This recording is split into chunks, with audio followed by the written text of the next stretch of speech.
So first of all, just tell me your name, Tony Bishop. and you've lived here for a while. I've been in Mexico 5 years now. Hi, Tony. We were talking earlier this afternoon, and you were telling me about your expatriate experience, and I was hoping that you would share some of that with our, on our expatriate video, hear about your life and about living here in this town, and about living overseas in general. So, what we'll let you do is go ahead and talk a little bit, stop, take a breath periodically. And then I will go ahead and I'll ask you questions. So I'll kind of guide you through the questions. Okay? All right. So, Tony, let's start again. And so tell me about your life experience and coming here, where you're from, and all that type of thing. Well, I grew up in Sturgis, Michigan, and I was actually going to school in Fort Wayne, Indiana, in Purdue University.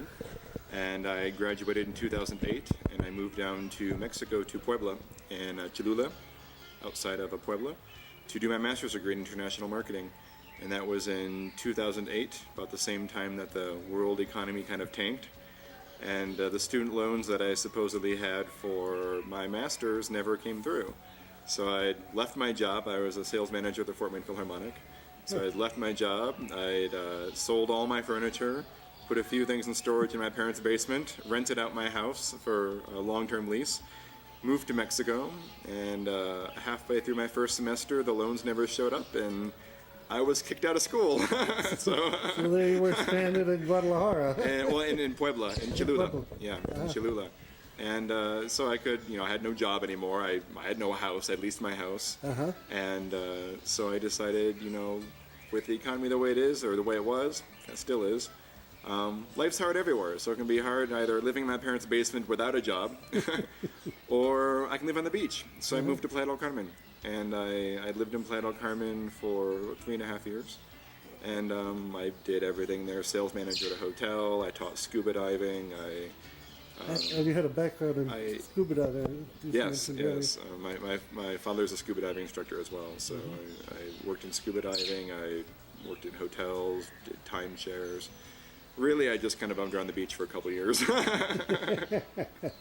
But you had a pretty successful entrepreneurial experience even before you came here, right? I did. I started working with hotels, with Intercontinental and Choice Hotels, 18 years old as a way to pay for college. Got into real estate, found an old abandoned Queen Anne mansion, and ended up buying it and spent a year renovating it, turned it into a luxury bed and breakfast. Right. So I kind of got out of hotels, got into real estate, quickly got back into hotels. And then about a year and a half after that, that was running smooth and kind of flipped that. And then I went to work for the Fort Wayne Philharmonic. I was a sales manager there. And then I graduated with my undergraduate and moved to Mexico. So I did a lot before I ever graduated. So my 3 years bumming around on the beach, I felt like I deserved it. I didn't do it in college. Really? So tell me about how you came to end up in this hotel. Well, I moved to Mexico City in October, about a year and a half ago. And so I moved there to actually have more of a stable life. The beach is great, but there's only a certain amount of time you can stay in that until you have to get back to the professional world. So I moved back there to Mexico City. And I was working with hotels doing outsourced sales and marketing for hotels still in Playa del Carmen, Tulum, in Mexico City, Cuernavaca. And so I was looking for a property near Mexico City to do kind of a showroom property. I had kind of a guest room in my house was my office, and I was looking to do really more of kind of a showroom property, hotel, get back into the everyday operations as well. And I had mentioned this at a cocktail party at my parents' house about a year ago. And some of their friends jumped in and said, "Oh, we have a house in Ajijic that we haven't lived in 2 years." Wow. And the first thing I thought, well, where the hell's Ajijic? I'd never heard of it. Never heard of Ajijic. Looked at the map for that one. Yeah. So I was outside of Guadalajara. Okay, I'd never been to Guadalajara. So I'd already scheduled, I was coming to a conference in Guadalajara in July, at the same time, in July of last year, same time that my mother was going to be actually renting this house, kind of as a vacation rental. So I came and saw it and loved the area, and honestly didn't want to move to an area with a lot of expats. I didn't move to Mexico to live with gringos. But the people here are very different. They're very cultured, well traveled from all walks of life. You have retired lawyers and doctors and Broadway and Hollywood types and musicians and well-known artists and people who I guess they're very interesting people. Very interesting. This was like an artist colony at one point, wasn't it, years ago? That I don't know. I know San Miguel started as an artist colony after World War II with the Veterans Bill and everything. But I don't know about Ajijic. So I came back in, started talking to the owners of this property a little bit more seriously. Came back in August with them, signed contracts. Had a consulting project in the U.S. I went to the U.S. for about 3 weeks in Savannah, Georgia. And then came back, packed everything up, moved here the beginning of October, and opened the last week of October. So it's now been about 6 months. Well, it's a really beautiful property, and we've certainly enjoyed being here, and we'll let other people know about it. Yeah. Well, the first couple of months, we became the #1 hotel on TripAdvisor in Ajijic, and it's growing. We're actually, the slow season for us, it's actually picked up a lot. So. What's your capacity here? We just have 4 rooms, actually 3 rooms, Okay. and then I live here. But because I travel a lot to other hotels when I'm not here, I rent my room. Okay. So I'm looking at other projects in Ajijic as well, and around the area in general. I came here for the potential of what is here, not what's already here.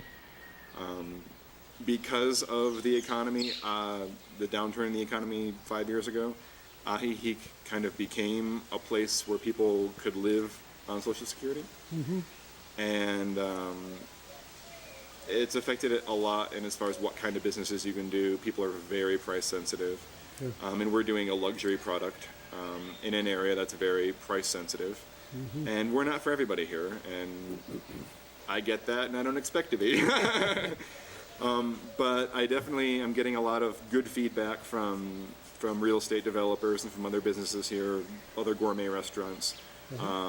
Really happy that we're doing this, and hopefully bringing some higher end things into the area as well.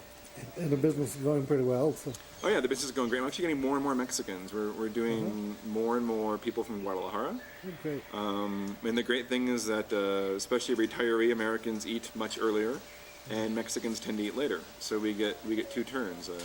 We get our gringo reservations at 6:30, and then our Mexicans show up at 9 or 9:30. So we get 2 turns. So you have quite a bit of interaction with expatriates, which is largely the focus of the project that we're working on. Yeah. So can you address that a little more? First of all, how do you find the Americans that you meet here, the American expats? And then I'd like to talk a little bit about what kind of advice you'd give them and so on. I see 2 distinct groups, at least in Ajijic. There's people who live here for the cost of living. And there's people who live here part of the year and have houses in other places that usually live here more for the lifestyle, for the weather, for the climate, for the culture. And so there's really people who live here because it's cheaper, or because it can be cheaper depending on your lifestyle, and people who live here because they really appreciate the culture and the lifestyle, I guess, that comes with it. Advice? Don't be afraid. I guess you have to jump in. I've met people who've lived in Mexico for 20 years and don't speak a lick of Spanish. And I've been in Mexico 5 years now. I took half a semester of Spanish classes, and my life is 90% Spanish. A little bit more now in English because of the business here. My partner doesn't speak English. All my employees, we speak Spanish, even the ones who do speak English, it's all Spanish together. Business in Spanish, contracts in Spanish, telephone. Learn the language. A lot of people don't do that, and I think they really hurt themselves by not being able to fully immerse themselves in the culture. And a lot of people here do a lot of trips, local trips. They go across the lake to Mazamitla, they go into Michoacan, they see more of Mexico and more of what it has to offer. And one thing I do like about Ajijic is I see a lot more respect for the actual Mexican culture, whereas some other expat communities I've seen, they kind of really stay into themselves. They don't really integrate into the Mexican more culture isolated. or the culture of whatever country they're in, or even really have respect for that. And here, the expats really have done a lot. They do a lot of community service. There's a lot of organizations here that help the local communities and the orphanages, and it's they do a lot for the community here, and that you can tell there's a lot of foreigners here. Houses walking down the street, you tell where the foreigners live and where the Mexicans live. Even wealthy Mexicans, the attention's on the inside of the house, not the outside, whereas in North American, Canadian culture, people put a lot of attention on the outside of the house as well. And so you really see where the foreigners live. So that really is that impact. But they stick with the traditional architecture and everything as well, which is interesting and nice to see people come here and actually engross themselves in the culture, or they find people start collecting Mexican folk art and supporting the communities. There's a lot of farmers markets here that are mostly supported by the foreigners. And so in Ajijic, I've seen it's actually, and I'm biased here, has helped the Mexican community a lot. And because of that, it's actually bringing a lot more tourism. And people moving here from Guadalajara, coming out of the city, moving here. We're 45 minutes from the second largest city in Mexico, and 25 minutes to the airport. That's the main reason I live here. Yeah. I can be in Mexico City in an hour. Yeah, and it's cheaper to fly than it is to drive there. Well, I know I've been really surprised by some of the places that I've been offered access to, during this project. It looks like shambles on the outside, and you go in there. Beautiful You go space. inside, it's incredible. Yeah. No, but definitely get outside of your expat community. Even if you if you don't speak the language, hire a chauffeur who does, and go off and explore. What about a couple of people have expressed concerns about increasing crime and so on, and I know they're widely reported in the papers in the States, at least, about beheadings and all that type of things. Well, what's your thoughts about that? If you're not in a drug gang, you won't have that problem. I mean, it's the same thing in the U.S. Actually, there was a recent article in the Huffington Post comparing crime rates, and every major city in Mexico has a lower crime rate than Washington D.C. or Orlando. That's And no one says don't go to Disneyland. In Orlando has a higher murder rate than Mexico City. Yeah, I think Oakland, where I live. Well, I mean, California. Chicago. No one's saying don't go to Chicago, and they've had a huge problem the past couple of years. Yeah, absolutely. And so people can separate, within the U.S. and within other countries, dangerous areas, not dangerous areas, and you use the same common sense you'd use anywhere. In big city or small city, there's a few other things you might, tell my mother, you might not, when we're driving through Michoacan, which is known to be a narco area, it's safe. There's lots of tourism there, and I go there all the time, and I took my mother there for Dia de los Muertos, went over to Isla Janitzio. But as we're driving literally through the middle of nowhere, you see a really big house, don't take a picture of it, because you never know who's, you don't want to draw attention to yourself that way. Yeah, but in general, I mean, if you're not involved in organized crime, you're not going to have a problem with organized crime. And that's where the violence is. You don't have the gun violence you have in the U.S. You don't have the random violence. It's people are very open, very excited to share their culture. Okay. And what about getting into the culture? What would you recommend as a way of entree to the being part of the Mexican culture? We'll make local friends, date locals. Tequila helps. It lowers the inhibitions in a way that the language flows better, because you're not as self-conscious about your Spanish. Yeah. And even if my grammar is terrible, but I can say what I need to say. I can get through everything. I get through business transactions. And people understand that, and they appreciate that you try. Even if I know someone does speak English, I still speak Spanish with them. So what advice, and you've already offered some good advice, but what advice would you offer for Americans considering moving here? What should they do? What should they do and not do before coming? It's a very open-ended question. See, I am very different from most people here. I moved here when I was 23. So it's very different. a lot of people, one thing, if you're going to buy a house, it's cash. Cash only. There are, now you can get kind of international loans. It's pretty much cash only. So if you have a house you can sell to buy a house here, then great. A lot of people end up renting or doing reverse mortgages on their house, retired people or older people, to do that here. Renting here is actually pretty expensive. It's comparable to Playa del Carmen or Cancun for rent. It might be cheap for the U.S., but for Mexico, it's pretty high. But yeah, depending where you're from. I mean, I bought a house in Fort Wayne, Indiana when I was 18, but I spent $60,000, and it wasn't a bad house at all. Really? So, I mean, you get a flat in New York City for $1 million, so it depends what you're used to. Yeah, It's all relative. so yeah, I've noticed some of the places I've been, they seem really reasonable by U.S. standards. By U.S. standards, yeah. So, for under $1,000 a month, you can live fairly luxuriously, it Well, seems. Yeah, but considering the minimum wage in Mexico is about $6 a day. Yeah. Okay. So, is there anything else that you'd like to comment on related to the experience of living here in Mexico?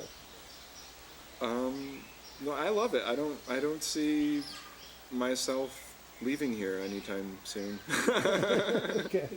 You found a home, have you? Yeah, and I couldn't have this lifestyle anywhere else. The opportunities, and I mean, I've worked very hard to have what I have, but it's it's nice. Once you get involved in the community as well, get to know people, and you accustom yourself to the culture. And it took me several years to be able to go to a party with lots of people speaking and music and have an idea of I know what's going on. And there are quite a few parties and festivals and everything here, aren't there? Oh, here there's always something, Really? And pretty much all year round? all year long. Yeah, Mexicans like to celebrate everything. The random parades go by the house all the time. If someone invites you to do something, do it. I first came to Puebla. I didn't speak any Spanish. Some people I'd met at the university there spoke very little English.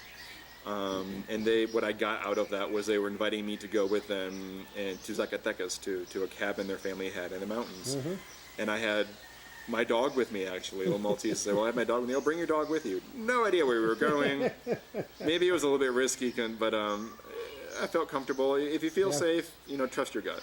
I went, no idea where we were going. We ended up, we ate the little roadside stops. We went to a bar. I had my dog with me the whole time, and sit him on a bar stool next to me. And it's experiences and stories that you'll have to tell forever, that if you don't just force yourself to say yes and force yourself out of your comfort zone, which I think has been the biggest thing for me. My friends who know me in the U.S. would have never thought I would have moved to Mexico, much less lived the way I had for a while in Mexico. I've it's been up and down, up and down. I've measured how much things cost by how many cans of tuna I can buy with it. And so you have to be along for the adventure, I suppose, and force yourself out of your comfort zone. Yeah, so many of us are kept from doing things through fear primarily. Yeah. And my experience has been, and I'm sure most of the people I've talked to have said the same thing, that the experience of living overseas broadens your horizons in ways definitely. that couldn't happen otherwise. And the hardest thing for a lot of people is going back to the States. The minute I land, I feel this anxiety that I always had in the U.S. And I have the same troubles. I mean, I still have to pay mortgages, I still have to pay cell phone bills, and I still have to work. But I don't stress about it as much, though, for some reason. In the U.S., I always had this sense of anxiety almost all the time. And usually the minute I land, when I get back, I feel it again. From the attitude of the people in the airport, people just turn real friendly. Not compared to here. And being in Mexico doesn't open your mind just to Mexico, but to the world in general. You realize that Mexico is a lot more international compared to the U.S. In the news, you see a lot more global news. You have a lot more global ties, and perhaps because I lived in a very European tourist area in Playa del Carmen, I lived in one of the biggest cities in the world in Mexico City. but you meet people from all over the world. And even here in Ajijic, there's a lot of Europeans here as well. There's a lot of Mexico. There's a lot of Argentines, a lot of Venezuelans, a lot of Brazilians, and you meet people from all over. And you do really see that not all Spanish-speaking Latin cultures are the same. And after a while, you see the difference between, and you can tell the accents. A Spanish person, a Mexican person, a Puerto Rican, a Cuban. You can tell the accents and the way they talk and the mannerisms and even dialects within Mexico and the different cultures. And the cultures in every state in Mexico has a different food, a different traditional way of dress, a different traditional dance, different traditional art. And there is a Mexican culture.